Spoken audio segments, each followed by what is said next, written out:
Stanislas de Rémur. Vous êtes président et cofondateur de l'entreprise française OuDrive, une entreprise créée en 2000, avant même qu'on parle de cloud. Et aujourd'hui, un acteur majeur du cloud de confiance. Vous êtes aussi le co-auteur de ce livre que j'évoquais en introduction.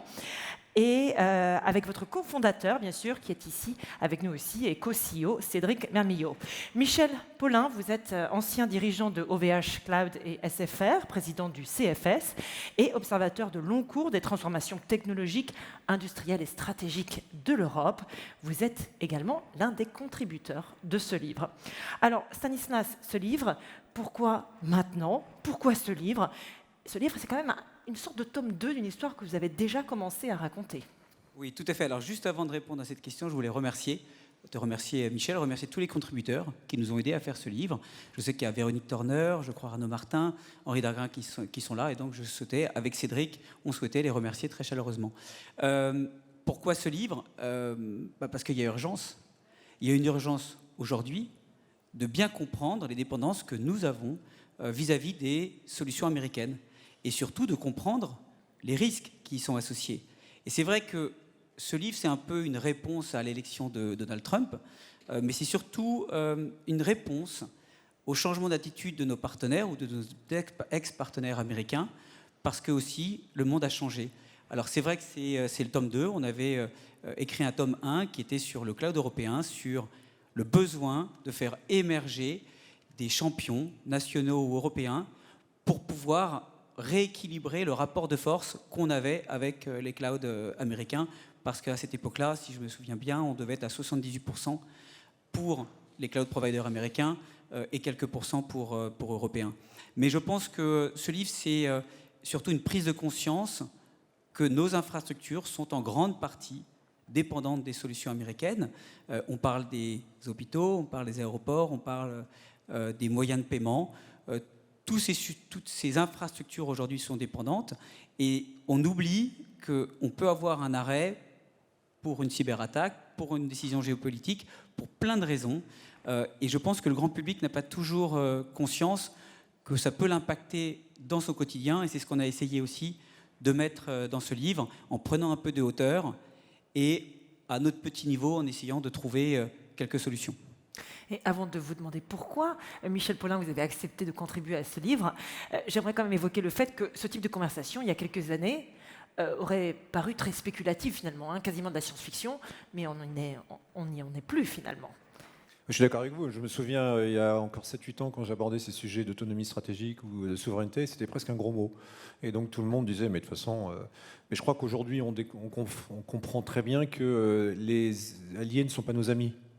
Et quant à alliés, même, c'est un mot qu'on pourrait, en ce moment, quand j'entends ce qui est en train de se dire, c'est même un mot qui peut disparaître. Et donc, moi, je suis très modestement contribué parce que je pense qu'aujourd'hui, il est indispensable de comprendre pour le grand public qu'aujourd'hui, le numérique, c'est aussi important que l'agriculture, c'est aussi important que le sujet de la défense, c'est aussi important que nos institutions. C'est-à-dire que le numérique, aujourd'hui, ça affecte nos vies personnelles et que sa vie, bien entendu, ça affecte aussi le monde du travail, ça affecte la productivité, ça affecte notre économie. Et aujourd'hui, de se rendre compte que nous sommes dépendants de l'essence qui traverse et le prix de l'essence qui traverse un détroit, eh bien, il faut se rendre compte que de la même façon, si nous sommes 100% dépendants aujourd'hui d'infrastructures, de logiciels, de cloud, d'IA qui ne sont pas dans nos mains, eh bien, nous serons totalement vassalisés.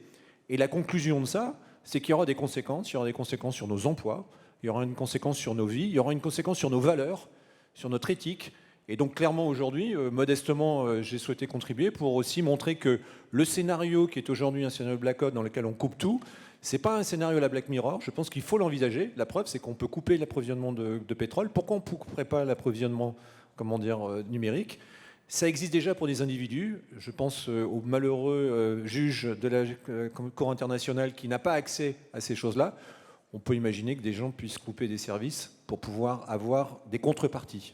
C'est pour ça qu'il faut alerter sur l'exigence aujourd'hui d'avoir une filière forte, parce que c'est le seul moyen de garantir une souveraineté confortable. Donc on n'est plus sur du spéculatif, là c'est vraiment du réalisme. Stanislas, on a beaucoup parlé de résilience au cours de ces derniers jours ici, en tout cas depuis le début du sommet, hier. Mais concrètement, c'est quoi la résilience? Et est-ce que vous pourriez nous donner un peu plus d'idées, d'ordre de grandeur de cette dépendance, justement? Vous avez évoqué le cloud, on l'a réduit, justement. Vous avez évoqué quelques statistiques sur le cloud. On est moins dépendant des technologies étrangères ou pas? Non, malheureusement, on est toujours aussi dépendant. La résilience, c'est vrai que c'est la capacité qu'on a à pouvoir continuer à fournir un service, même si une ou plusieurs solutions numériques s'arrêtent de fonctionner. Et non, malheureusement, en Europe, je pense que la résilience, ce point de résilience est arrivé tardivement. On était conscient d'un certain nombre de problèmes à aborder, mais c'est vraiment depuis maintenant 18 mois qu'au niveau de l'État, au niveau des entreprises, on prend en main cette question de la résilience et on prend en main cette question de la souveraineté. Même si je suis d'accord avec Michel, je préfère souvent le terme d'autonomie numérique ou d'autonomie stratégique. Parce que la souveraineté ou cette autonomie, c'est en fin de compte une partie de la résilience. Parce qu'on ne doit pas dépendre d'un seul fournisseur ou on ne doit pas dépendre d'un seul pays pour ces infrastructures critiques. La résilience, on la voit souvent comme seulement technique. On se dit, qu'est-ce qui se passe si ce domaine arrête de fonctionner? Et c'est vrai que, par exemple, ce qu'on a tous vécu en juillet, je crois que c'est 2024, quand il y a eu une simple mise à jour de Microsoft, en fin de compte, il y a eu des millions d'ordinateurs qui ont arrêté de fonctionner. Et si on se rappelle, les avions dans nos aéroports étaient cloués au sol. Bon, ça, c'est la résilience. C'est-à-dire que pour une simple mise à jour, pendant plusieurs heures, on a des aéroports qui sont bloqués. Mais la résilience, elle n'est pas seulement technique, elle est aussi financière. Et je prends un deuxième exemple, je prends l'exemple du rachat de VMware par Broadcom. VMware, pour faire simple, c'est de la virtualisation, c'est ce qui sert à faire marcher nos serveurs. Bon. Ils avaient 65% du marché. Broadcom rachète VMware et change de business model et multiplie, selon les clients qu'on a pu entendre, entre x2 et x10. Tout le monde dit « je vais partir ». 3 ans après, qu'est-ce qui se passe? La plupart des clients sont toujours clients de VMware, maintenant de Broadcom. Le cours de bourse de Broadcom a fait x6 en 3 ans. Et le problème, c'est que comme rien n'avait été prévu, c'est-à-dire que cette résilience n'avait pas été du tout anticipée, et en fin de compte, personne n'a pu vraiment partir et a subi ces augmentations de prix qui peuvent peser sur la profitabilité de nos entreprises. Et c'est vrai que quand certains grands éditeurs américains disent « on va augmenter les prix de 25%, en fin de compte, je n'ai pas entendu beaucoup de cris parce qu'on n'a pas le choix. Et donc, cette résilience, elle est technique, elle est financière, et c'est vraiment pour le coup, comme le disait exactement Michel, il faut qu'on ait des alternatives crédibles en Europe pour ne plus dépendre seulement des technologies américaines. Michel Paulin, je vous laisse compléter sur ce sujet de la résilience. C'est quoi votre vision à vous de la résilience? Alors moi, la première chose que je veux dire, c'est qu'aujourd'hui, je pense que le numérique, c'est un sujet qui devrait être au niveau des conseils d'administration, des comités d'audit, des directions générales. Ça ne veut pas dire que, bien sûr, la direction informatique n'a pas d'importance. Pourquoi? Parce qu'aujourd'hui, le numérique a un tel impact dans les entreprises qu'il crée des dépendances qui sont des dépendances comme les achats. Aujourd'hui, on dit qu'il faut diversifier ses achats, qu'il faut diversifier ses capacités.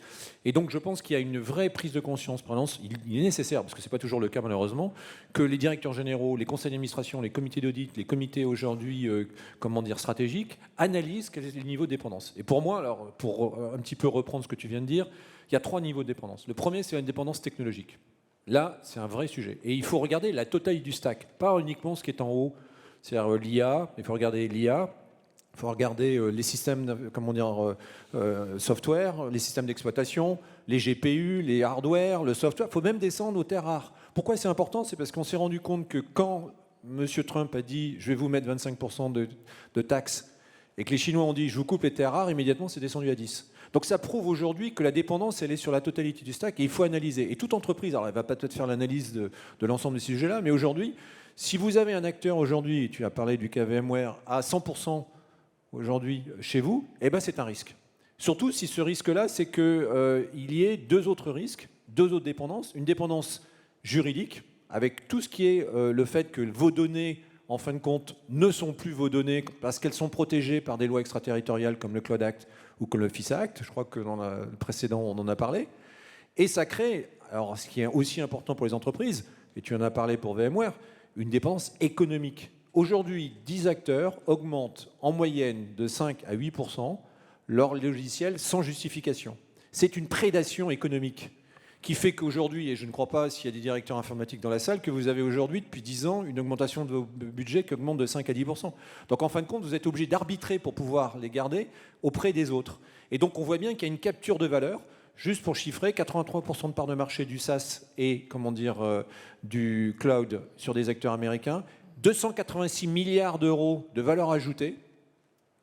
Et ça peut intéresser éventuellement, ça veut dire des milliers d'emplois aujourd'hui qui sont en fin de compte absorbés aux États-Unis parce que c'est de la distribution. Et donc aujourd'hui, on a un vrai enjeu vraiment très important de comprendre que non pas de supprimer les dépendances, ça c'est illusoire. Il n'y a que la Chine qui a dit qu'aujourd'hui elle serait indépendante sur la totalité du stack. Personne, même les Américains, sont dépendants aujourd'hui de TSMC à Taïwan. Ils sont dépendants des terres rares, ils sont dépendants des fabrications aujourd'hui en Asie. Tout le monde a des dépendances. En revanche, le problème de l'Europe, c'est qu'elle a des dépendances à 90% avec des acteurs qui sont non européens. Et donc il faut rétablir un rapport de force pour faire en sorte que nous soyons capables de réduire la taille de ces dépendances et l'impact de ces dépendances auprès des entreprises et, je le dirais même, auprès des particuliers. Et la seule façon de le faire, c'est d'avoir une filière locale, française, européenne, forte. C'est le moyen premier pour vous donner à vous les alternatives. Mais vous avez effectué une analogie qui est très pertinente, c'est celle en fait de l'impact du Covid sur les chaînes d'approvisionnement mondiales, et c'est là qu'on est retourné effectivement, en tout cas il y a eu de nombreux appels pour une production beaucoup plus locale pour diminuer, et de diversification aussi pour diminuer ce risque et cette dépendance. Alors justement, pour pouvoir répondre à ces vœux, que doit faire l'Europe ? Dans quoi doit-elle investir? Quelles sont les priorités? Qu'est-ce qu'il manque? Comment est-ce qu'on peut développer cette filière, Michel? Moi, je pense qu'avant de dire que faire l'Europe, il faut regarder ce que peut faire la France.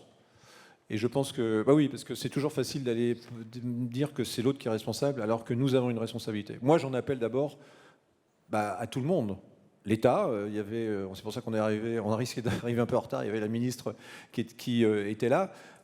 L'État doit être exemplaire. Et il ne l'est pas toujours. L'État, c'est un problème. Aujourd'hui, quand vous regardez les filières taïwanaises, coréennes, chinoises, et je ne parlerai pas des intermédiaires, ils sont massivement aidés par leur État, par la commande, pas par les subventions, la commande. C'est la commande qui est le driver premier. Mais j'en appelle à toutes les entreprises. Aujourd'hui, il est indispensable que toutes les entreprises soient importantes. On peut rêver d'un European Bank Act qui va... mais ça va mettre 5 ans, il va y avoir des vétos, il va y avoir plein de gens qui vont lutter contre, il y aura les lobbies qui vont dépenser des centaines de millions de dollars pour empêcher ce genre de choses. Mais aujourd'hui, concrètement, si vous fléchez 5%, si vous passez de 83% à 78% de part de marché des acteurs américains, ce n'est pas pour moi un changement systémique par rapport à l'industrie. C'est 10% de croissance pour la filière française, 10% de croissance. Elle passe de 12% à 22%. C'est, by the way, à peu près 10 000 emplois qui sont créés en France parce que la valeur ajoutée est en France. Et je le dis aussi pour l'État, c'est 1 milliard de taxes qui aujourd'hui ne partiraient pas par l'Irlande en évasion fiscale légale. Et donc on voit bien aujourd'hui qu'il existe des solutions que l'on peut créer tout de suite sans créer un big bang. Croire aujourd'hui qu'on va s'affranchir de toutes les solutions est une illusion. Mais quand vous faites du multi-cloud et que vous choisissez 3 Américains, vous gagnez rien en termes de dépendance. Rien. Au contraire, vous l'accroissez. Si vous faites un multi-cloud avec 2 acteurs, un acteur américain et un acteur européen, vous changez la donne. Et je pense que c'est ça que nous devons faire au concret. La filière, elle est prête. Les solutions, elles existent. J'ai vu qu'il y avait tout un débat pour savoir si elles existent. Mais elles existent. Elles sont bonnes. Et je n'en veux que pour preuve. Beaucoup d'acteurs aujourd'hui sont rachetés par des private equity ou par des sociétés américaines, ce qui prouve que les solutions existent parce qu'ils ne sont pas bêtes, ils n'achètent pas les losers, ils achètent les winners. Merci Michel Paulin. Et effectivement, souvent le message lié à ce thème qu'on aborde aujourd'hui, de la dépendance, est lié au risque. Mais on est en train de rater une opportunité économique aussi et sociale, du coup, importante, avec des créations d'emplois à la clé, des taxes, etc., qui ne se matérialisent pas. On va parler maintenant de cette dépendance, justement. Il faut être réaliste aussi en même temps. Enfin, dans quelle mesure on peut la réduire? Est-ce qu'on se coupe de toutes les solutions extra-européennes ou françaises? Est-ce qu'on ne risque pas de se tirer une balle dans le pied si on le fait? Ça veut dire d'arrêter de travailler avec les Américains. Non, je pense que c'est comme le disait Michel, je pense que c'est utopique. Et tu le disais très bien, passer de 83% à 78%, c'est 5%. Et c'est vrai qu'aujourd'hui, je donne un chiffre supplémentaire, aujourd'hui, le cloud en Europe permet de générer à peu près 2 millions d'emplois aux États-Unis. C'est quand même colossal. Et le but du jeu, c'est pas de revenir à zéro, c'est peut-être de gagner 5, 10 ou 15%. Mais encore une fois, la résilience, c'est de travailler avec plusieurs acteurs. Si vous ne travaillez plus avec les Américains, de nouveau, vous n'améliorez pas votre résilience parce que vous êtes dépendant d'un seul acteur. Le but du jeu, c'est de travailler en bonne intelligence et surtout de rééquilibrer ce rapport de force qui est totalement en faveur des Américains et c'est bon pour personne. Après, il y a un deuxième sujet. On parlait des infrastructures sensibles ou des données sensibles. Là, c'est un autre débat parce qu'on a des questions de confidentialité, on a des questions de sécurité. Et est-ce qu'on a envie que ces données, qui sont extrêmement importantes, on parlait de l'IA, mais c'est clé, on ne peut pas avoir une bonne IA si elle n'est pas, pour le coup, éduquée grâce à et entraînée grâce à ces data. Là, il faut absolument que cette dépendance, elle soit beaucoup plus réduite. Peut-être à zéro, à certains moments, mais ça représente peut-être que 5 ou 10% du marché européen. Mais il faut absolument que l'Europe aussi, réduise sa dépendance et protège ses informations les plus sensibles en faisant confiance aux acteurs de la filière française, européenne. Cette conversation, ce livre, à moins que vous souhaitiez renchérir peut-être, Michel Paulin. Non, je suis tout à fait d'accord. Je vais juste faire une anecdote qui est quand même... je vais aller les données sensibles, ça peut être très loin. C'est le président de Total qui, l'année dernière, lors du séminaire du CIGREF, a dit « Je suis assez inquiet parce qu'en ce moment, avec les tensions géopolitiques qu'on a, et je veux dire que ça n'a pas dû s'améliorer depuis, je suis très inquiet que l'ensemble des données de mes puits de pétrole soient aujourd'hui accessibles par les lois extraterritoriales du FISA et du Cloud Act, ce qui est une réalité puisque c'est de droit public. Et donc, toute la propriété intellectuelle aujourd'hui des entreprises doit être protégée. C'est vital. Et quand je revenais au comité d'audit, aujourd'hui, un comité de direction ou un conseil d'administration qui analyse les causes de risque, et si aujourd'hui on a un risque de cyber, et on parle de cyber en ce moment, si aujourd'hui, de manière légale, vous pouvez avoir accédé à l'ensemble des propriétés intellectuelles des entreprises, c'est un risque majeur, systémique pour les entreprises.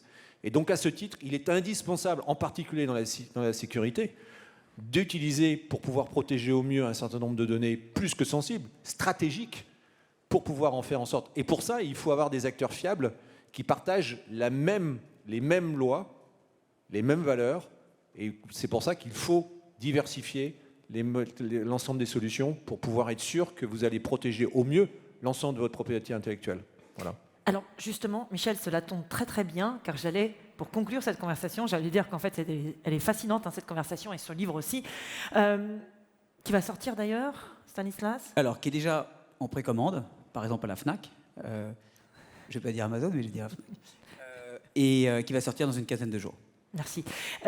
J'allais vous demander, pour conclure, peut-être, de donner quelques recommandations, justement, très concrètes à ceux qui nous écoutent. Alors, protéger votre propriété intellectuelle, Michel Paulin, c'est la première, peut-être. Que faire d'autre ?